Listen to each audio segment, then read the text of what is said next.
Good morning, Paul. Hope everybody is perfect. I interviewed a few people abroad that are from Paul. I interviewed Olivia Schuler in Italy. I interviewed Janae Klaassen in Italy, just to find out a bit more what's happening in those countries that are worst hit with the coronavirus. Here in SA, we all know what's going on, so this is purely just awareness to find out what's happening overseas. It sounds like it's quite bad in Italy. So I decided I wanted to chat to Alicia. Alicia is from Paarl and she is living in the USA. And as we all know, USA's total positive cases have increased tremendously. I think they surpassed China now. So we have Italy, Spain, and then USA. And USA has also implemented quite a few restrictions. Schools are closed. I see the National Guard is also out patrolling the streets in some of the states. And I wanted to find out by Alicia what's happening in the USA, just to create some awareness here in Paarl. I think we need to spread more of the dangers of this virus.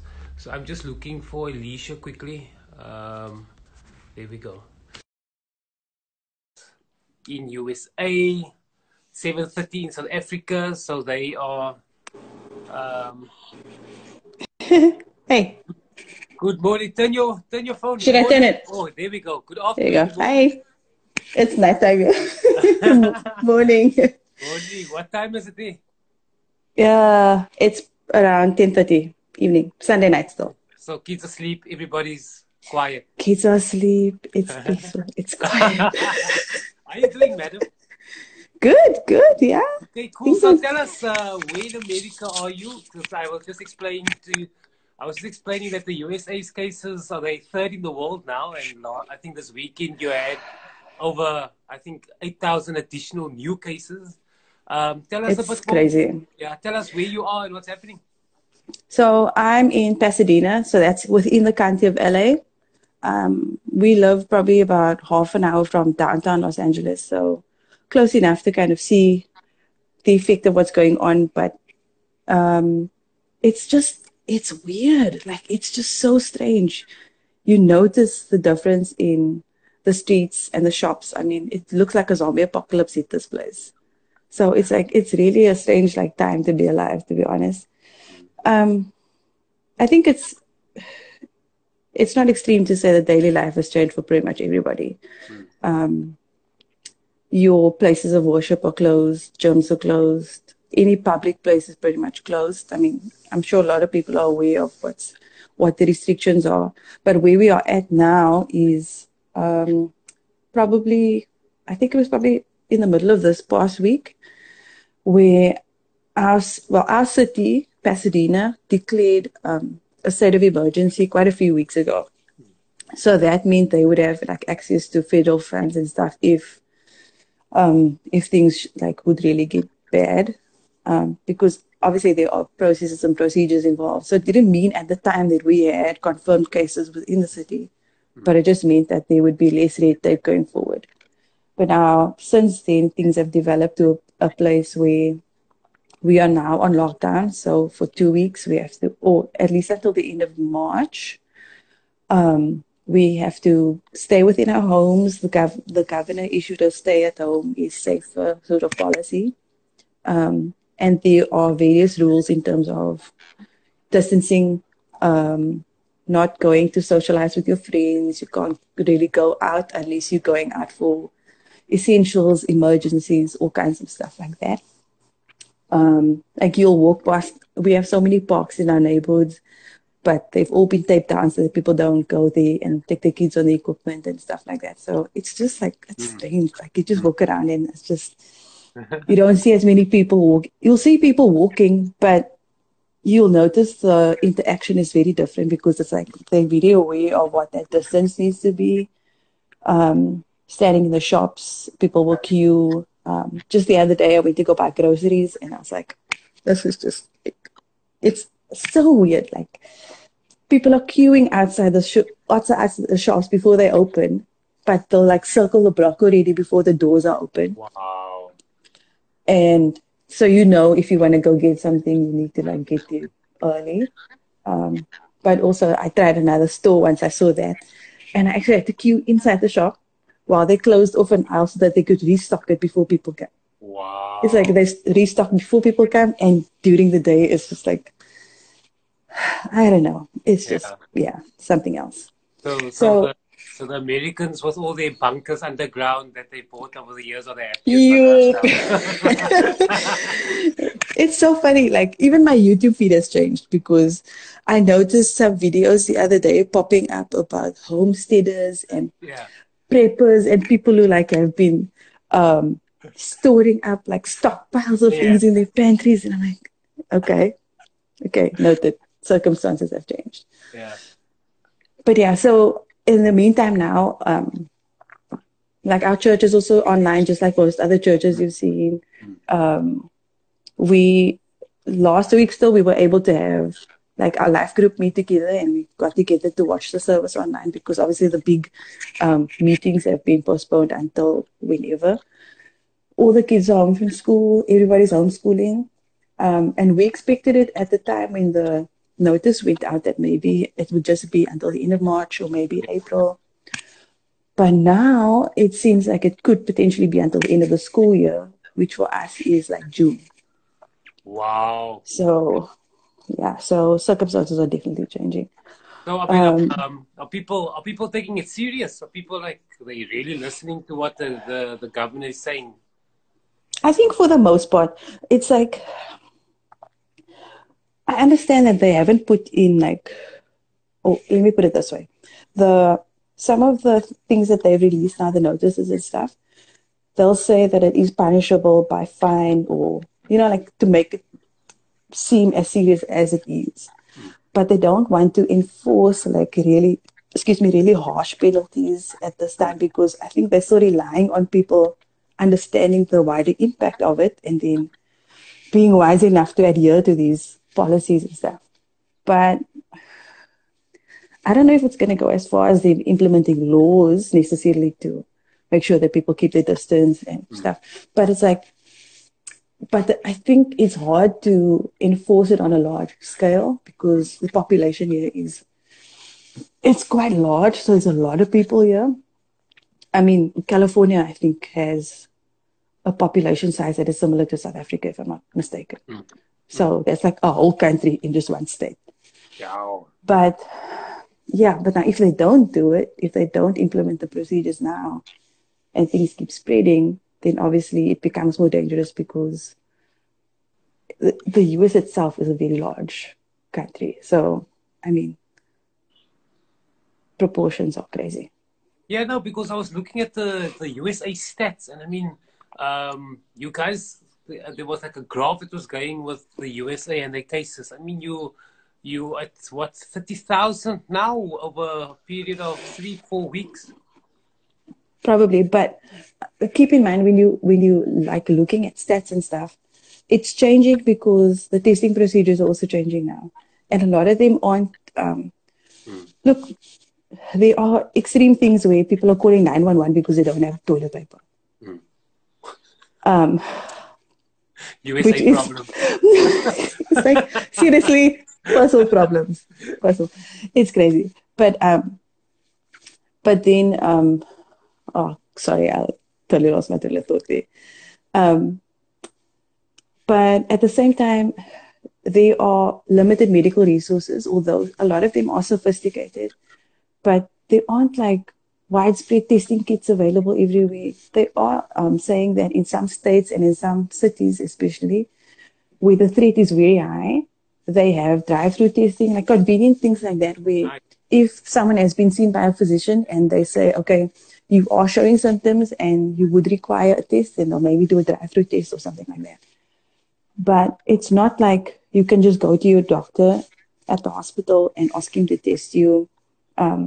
It's They have to streamline it because if they don't, and there's an influx of people to the hospitals Mm. because of panic, then it's also gonna, Mm. there's a whole other set of consequences to that. So they're Yeah, just trying to limit like a widespread panic so that people yeah. don't rush out.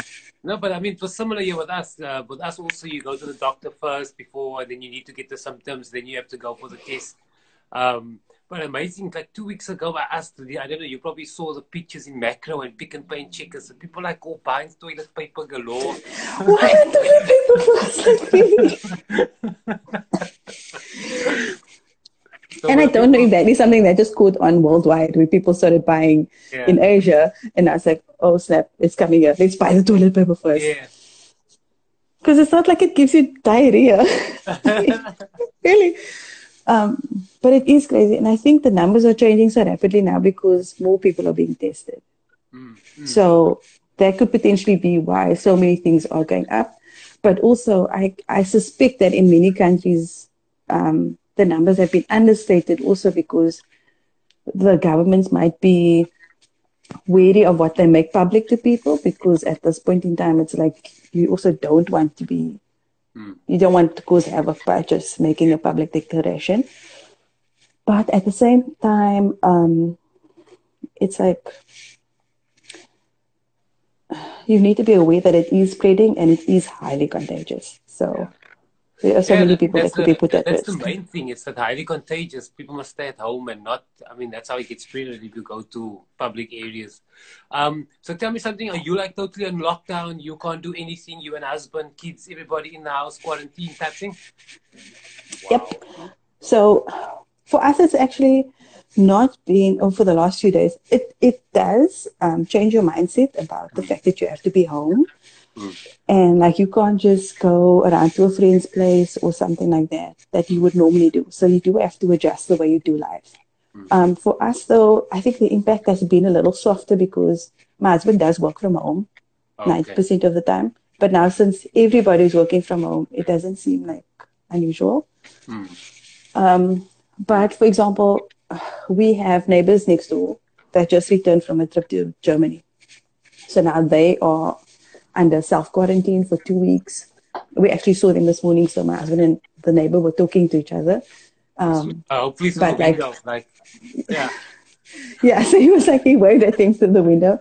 But I think that's like one of the most pertinent like effects of this thing, because if you are so used to human interaction and touching people and hugging them and saying hello, you have to be so aware of the fact that it's like you can't do that right now. Yeah.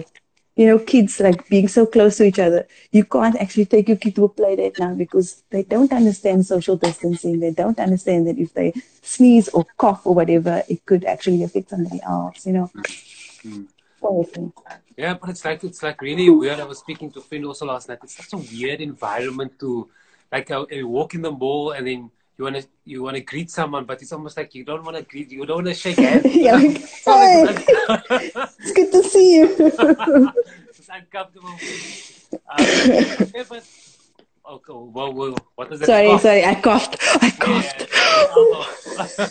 I am in my house, so I can wash my hands. Yeah, so give us, okay, you of course got a lot of advice from your American government. Give some advice to the poor people, what not to do and what to do. I would say, honestly, the way, while things are still not extreme, just practice human kindness. Like, be kind to the next person. Consider your neighbor. Like classic stuff that you've been taught. But I honestly genuinely feel like this is a time where like people are gonna miss that connection with others, where they miss community, they miss being together with others, and they're gonna be forced, like families are gonna be forced to be together, marriages are gonna be forced to be worked out, under the same roof and things, which I see the beauty in all of that. But just be sensible, man. Be careful, get the stuff you need, but don't like hoard as if you are gonna stock your garage from top to bottom with stuff. It's just totally unnecessary. I do feel though, my heart goes out to people who cannot afford to go and buy those extra things. So it's hard when you want to tell people to prepare for something, but you understand that not everybody's in a position to just go out and go buy 2 weeks worth of extra groceries or stuff like that. So like if you know of somebody who's in need, or just reach out to your neighbor and ask them if they need something else. I think that's what's been so nice for us because we have managed, praise God, to build up a community with friends here and stuff. And people are very proactive in asking others whether they need anything, especially because we have bulk stores like Costco that people go to regularly.